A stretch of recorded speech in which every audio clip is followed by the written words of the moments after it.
Well, welcome. Thank you for joining us. Thank you for having me. We're excited to learn more about Radius Global Infrastructure. So maybe let's start that way. It's a fairly new name for a new company on the scene, but as we're going to go through your history, you're a wireless veteran, I'd say. So why don't we go through a little bit who Radius is and then just a quick summary of your background. Sure, happy to do it. Radius Global effectively started trading publicly February 2020. We merged with a company called Landscape Acquisition. We raised $600 million of capital to be invested in our business, which is acquiring properties underlying wireless cell sites, places where antennas are placed on steel and or rooftops which host antennas in approximately 19 countries around the world. We currently have got approaching 300 employees. We are really two parts of the business. One is the properties we own today, which are, call it over 5,000. The other part of the business is our rent stream, which annualized today is around 84 million in rents. These are triple net rents, which mean we have a 99% margin. So if we never acquired another property, that's basically what we would yield, plus some property management of 5 people collecting checks from traditionally the mobile network operators who are investment grade for the most part, and or the tower companies such as American Tower, Cellnex, Vodafone's recently IPO'd Vantage. So that is pretty much the business. The second component is those 300 people are buying properties from individual landlords every single day in the 19 countries. And the reason is when cellular got started, operators like my father, which I'll give you my background in a second, in 1984 didn't go out and say, I'm going to go buy the piece of land and then build my tower. They simply just leased it. A, it was easier, B, it was a form of finance. So here we are with that model replicated around the world. And if anybody could have a guess as to how many cell sites we have around the world, which I don't know, but let's say it's over 3 million. You take 1 million off for China. We think in the markets we're currently in, there's 1 million sites that have property underlying where we own, as I mentioned, 5,000. So you could imagine our total addressable market in our existing operating countries is massive. Now add on how many of the new countries that we can seek to target. So it's just a sausage factory. We're buying properties, we're leveraging them, we're creating much more of a diversified portfolio, which is worth more than an individual property because the landlord or the owner has a single property risk where we don't. If we lose a property out of 5,000, not a big deal. So now we enter a new chapter. And, just when I used to follow the tower companies, there was a strong desire for the tower companies to try to own the land under the towers themselves if they didn't. Are you noticing any tower companies be competition for Radius today? Absolutely. I think that's exactly what happened in the US. They woke up and they then became our competitors, typically to buy the properties underlying their sites. But for us, we still can buy a rooftop that AT&T would lease directly, as an example.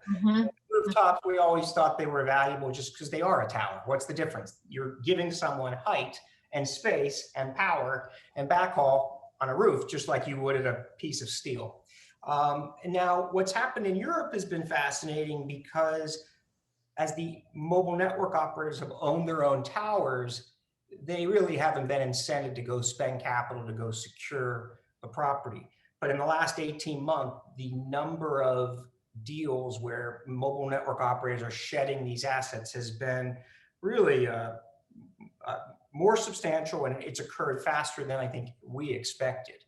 And that's driven by Cellnex, acquiring Arqiva in the UK, acquiring Hivory in France, Hutchison as well, and then American Tower coming in and acquiring Telxius from KKR and Telefonica. So yes, we're going to see competition from them. That being said, the market's really that large that oftentimes on a deal-by-deal basis, you won't see competition because to their credit, they're really focused on going after property underlying their sites because the last thing they want to see happen is for a lease to expire and for some landlord to say, I'm not renewing. That's not a good position to be in. And from our perspective, we always think of the tower companies, I think the way we should, which is they're our customers. And we want to constructively help them. We want to be paid market rents, but we never want to have an adversarial relationship with them. There's no need for that. Got it. Yep. Right. Because they are an important, as you said, customer base for you. I think I'm looking at my notes, I need my glasses, but so 70% of the revenue comes from the carriers themselves, and then is the remaining part from the towers? No, in our business, it's changing every year, and it changes if tower companies buy the mobile network operator tower. It changes because we're buying new sites, and we may buy more one year under tower companies than we did under a mobile network operator. So that's going to be dynamic. Right now, our largest tenants, no surprise, are American Tower, Cellnex, Vodafone's Vantage, newly IPO'd tower company. Those are our largest tenants. And then, Bill, you're coming off a very strong fourth quarter. Your M&A team was quite busy. I think you acquired almost like $10 million in annual rent rates, new rent leases, if I have that right, which is almost 208 or over 285 lease streams. I'm curious as to characteristics of this. We keep hearing just so much capital chasing infrastructure deals, anything touching the word infrastructure, wireless, digital, et cetera. How were you able to do that? Are you seeing any kind of irrational cowboy behavior out there? Or curious on that point. Actually, to correct you, it's 18.5 million of rents we acquired for 220 million of investment. Oh, I'm sorry. Okay. And I forget the actual number we acquired. Typically, we do 800 to 1,000 deals in a year on average.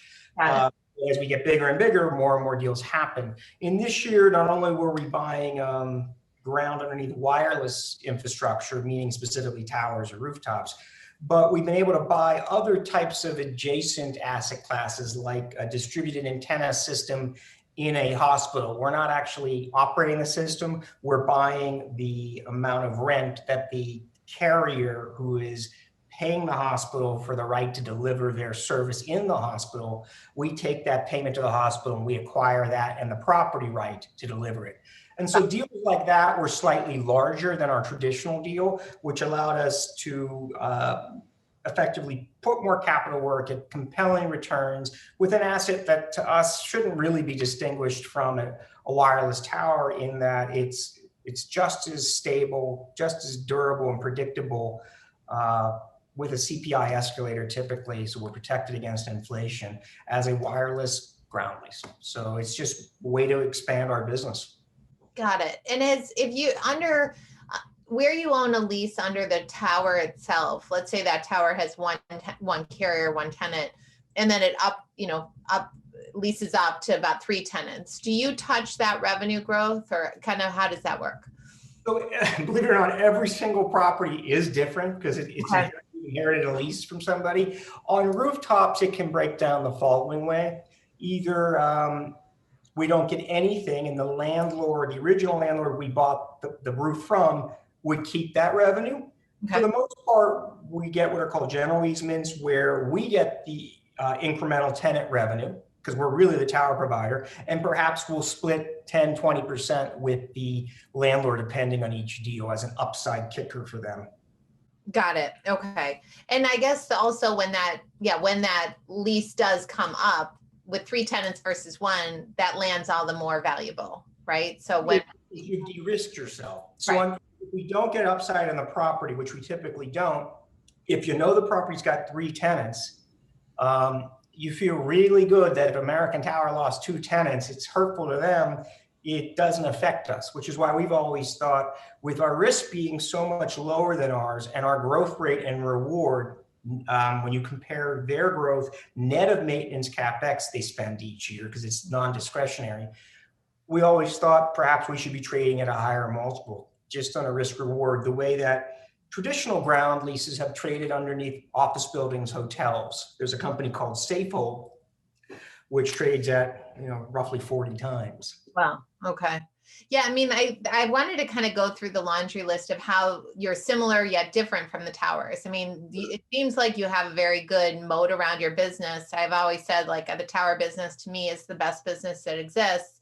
And yet I hear you said 99% margins, right? For you guys, that's better than the towers. Well, I think when we go back to what we love about the tower, that dumb piece of steel, you can't have a tower without a piece of property.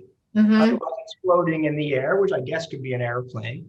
But in this particular case, the moat is really attached to the property. Anybody can buy a piece of steel. And if for whatever reason, the tower company can't renew the lease, the tenant's typically going to stay with the person who owns the land because it's too hard for a mobile network operator to change up all their sites in that way. I think that was the first thing we really loved about it.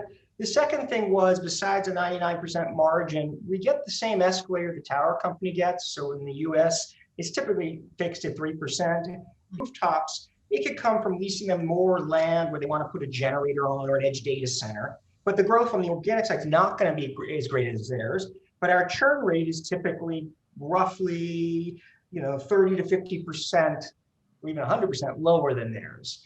And the reason for that is, of course, if you have multiple tenants, they could lose a tenant, but it won't impact us. Mm-hmm. And then the last part that's really attractive is this maintenance CapEx. They spend in the US about 1.5%, I'm going to generalize, of revenue on maintenance CapEx that's non-discretionary. They must spend it. In Europe, it's sort of approaching 3%.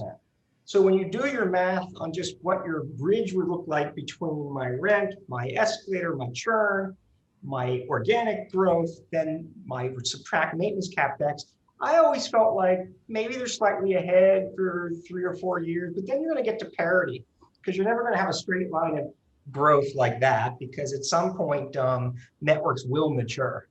Yes. Yeah, absolutely.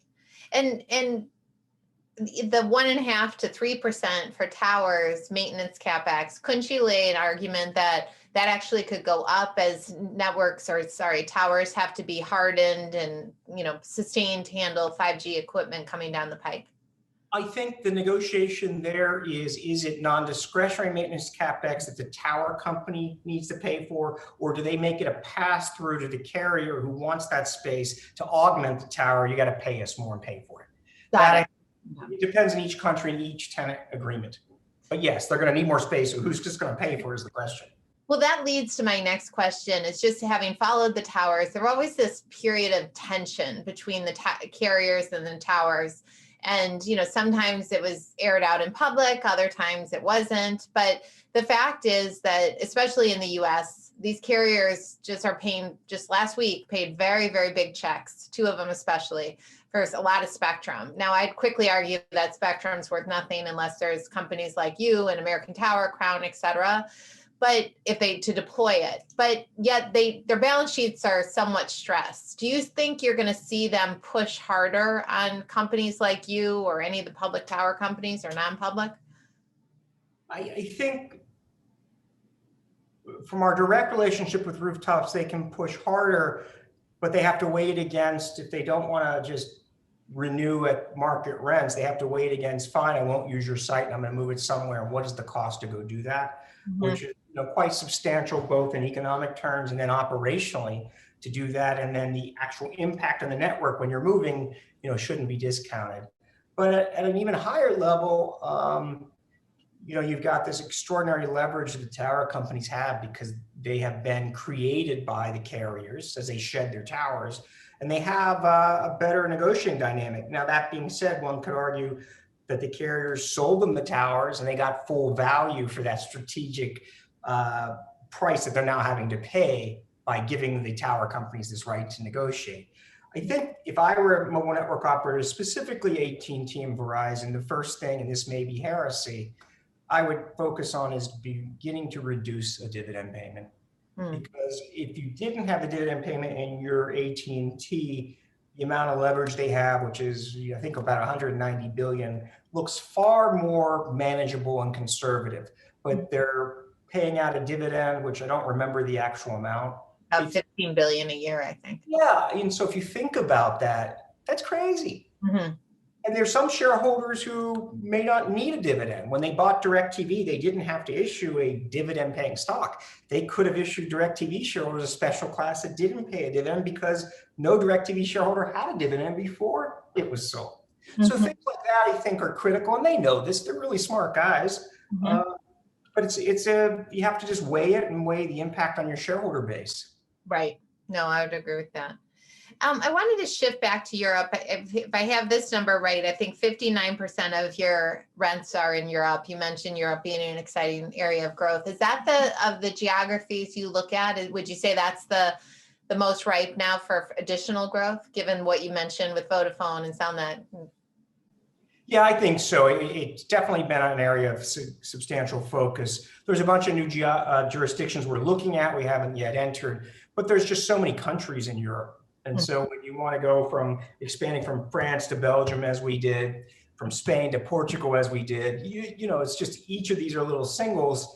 I wouldn't discount the US. We still are acquiring in the US, not with the same scale of team, but we always are asking ourselves, can we do that better? But, you know, Europe is just, it's compelling, notwithstanding the dollar versus the euro or the pound, but I really believe in getting CPI escalators, because I'm not smart enough to know the future of inflation, but I do worry that the amount of stimulus that we've put out there, and my guess is the Fed's buying tons of bonds that are being issued by the Treasury, you know, I just get nervous. And so I say to myself, okay, having 70% of our rents tied to CPI, I sleep at night. I heard Hank Paulson say a similar worry, which made me even more worried about that this morning. I'm curious, on your call earlier this week, you did talk about the M&A environment. And I think the exact quote, you mentioned that you could, quote, selectively make a large acquisition.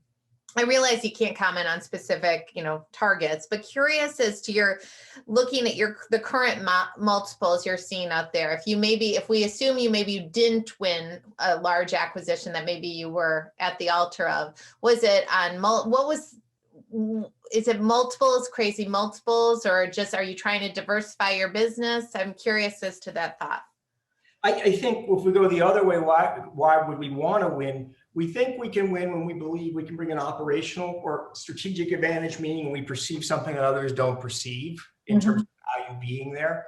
That's, I think, number one. I think the second thing is if we think an acquisition can help reduce our overall cost of capital, you know, that's another thing we think about. We don't think about it from a diversification because we think we're well enough diversified. It's really about, can we build value in doing the acquisition rather than just investing all of it in the origination businesses that we do every day, or rather than buying back our stock at any one time. And given that, you know, we're not so liquid, buying back our stock is just not something at the moment that we've been considering, because we want shareholders to have enough liquidity. Now, that being said, when I say selective, the answer is yes. Sometimes we can't get there because of price. It just doesn't meet our return hurdles. And it's not that we have a static return hurdle like some do. We try to say to ourselves, what's the risk we're taking? What's the reward we want? And what's the duration we think we want to own the business? Is it a business we think we're buying tactically, where maybe we'll move it into some other particular, approach to add one more component to add value? Or is it a real buy and hold like our existing core business? So that, I think, informs our decisions. And then the last one is just, you know, sometimes you weren't anticipating when you thought you loved the business and you get in there in diligence, and what they were representing is not as simple, you know, as that initial PowerPoint that you read. Right. Okay. So that, I mean, I think those are all the classic things you see. I would say, like I said on the other call, it's really competitive. I mean, there's a lot of money chasing these deals, notwithstanding our big SPAC revolution. Right. Right. And you mentioned you feel comfortable with the company's Radius's diversification at this point. Does that mean we shouldn't see you venture into like a fiber or a different kind of asset class, or maybe one you've been in your long track record before and come back to it? No, thank you for clarifying that. I didn't mean that at all. I just meant in terms of our overall core business diversified across 19 countries. Sure. Okay, got it. Okay. Opportunistically, yes. Would we go back into the things we know well? Look, we spent 30 years building networks. And so if we find the right opportunity where we think the actual revenue streams can stand the test of time, whether they have a contract or not, that's our core mission, is really to find, you know, that type of revenue against a high quality counterparty, which gives us our barrier to entry, so to speak. It allows us to apply the Malone lessons of leverage and tax deferral. And I think I always say to the guys, we try hard to identify new asset categories or revenue streams that one wouldn't have associated with communications infrastructure, but because of their essential mission critical nature and the fact that they're doing something with a bit, that they really do fit into that. And so that's kind of what we look for. I'm not saying we always find it, but we're always on the hunt. And I'm curious, just mentioning Malone and your cable background, if you, a word association, 5G, cable, friend or foe?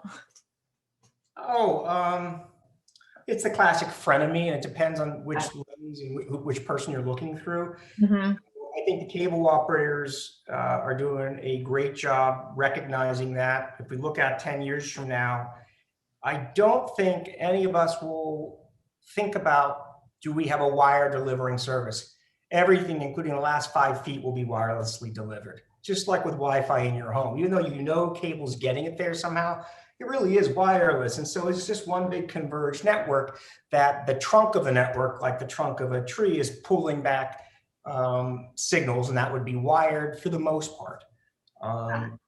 But so they're going to converge their network. They're going to offer the bundle of in-home broadband, which will be wireless and wired, Wi-Fi and cable modem. And then 5G guys like T-Mobile announced will go put an antenna on your roof to offer you a fixed wireless. Now, I always have believed that in the end game, you won't need anything on the roof.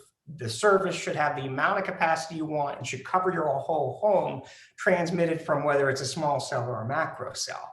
The reason they put, and this is going to sound funny, the antenna on the side of the house is so they can get more gain, which is a fancy way of saying they can point energy at the cell site. And that allows them to get a higher bit rate or higher data rate to the house. Because if you put that gain against your head on a cell phone, you would radiate yourself, and you can't do that. Yeah, I don't want to do that. Last question, yeah, the proverbial favorite child question, just given your history in the space, if you look at the different parts of wireless infrastructure, and I'm going to categorize those as small cells, macro towers, and the land under it kind of together, fiber, what am I forgetting? Maybe edge data centers. Where do you see the most growth over the next 5 years? And then where do you see the moat thickening of each of those? What do you mean by thickening? Like getting thicker. Like, does the tower 5 years ago, 5 years from now, even if it doesn't see the most growth as, let's say, small cells, its moat is wider? Because, yeah. It all comes down to the length of contract that one can get and what the features of the term are, because that is your thickening first off. It doesn't matter what the underlying asset is you're buying. If Verizon wants to give you a 99-year lease, you're going to feel very good about that thickening, whether it's fiber, whether it's a rooftop or a tower. That being said, in terms of growth, I think we'll see a ton more happen in the indoor aspect of a building. Mm-hmm. Not just, residential, you'll see licensed small cells that are the equivalent of Wi-Fi, but they're just on licensed frequencies. And then indoors in particular, because glass, has that coating on, which really is a problem for wireless coverage, you'll see continued increase in distributed antenna systems or small cells indoors, with the obvious recognition that most wireless happens indoors, not outside. Mm-hmm. So while everybody talks about outside small cells, they definitely have a role to play. It's a tool in the toolbox.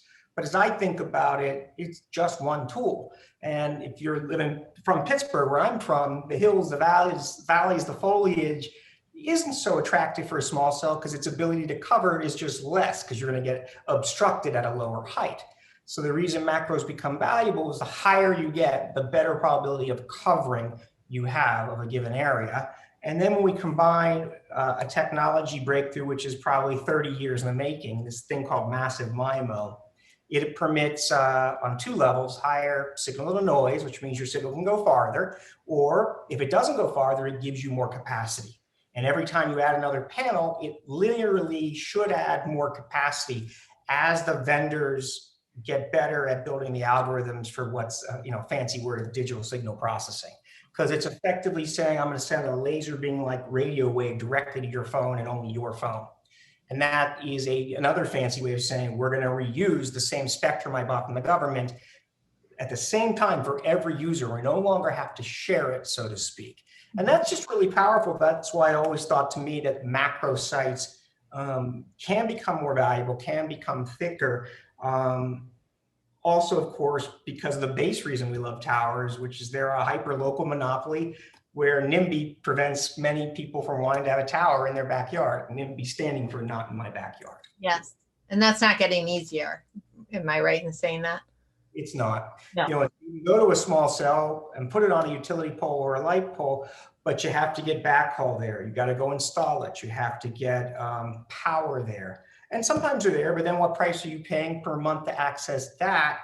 And if that is, in Crown Castle's node case, 300, 400, 500 a month, and you're spending 3,000, let's say, at a macro tower, you then ask, okay, so what's my cost to service the customer? And how many customers am I serving with a small cell, which is, of course, by virtue of its name, many fewer than what I'm serving at a macro cell. And then when I want to add more customers, what's the incremental cost of increasing the capacity? Do I have to add another small cell, or do I simply put another panel up on a tower?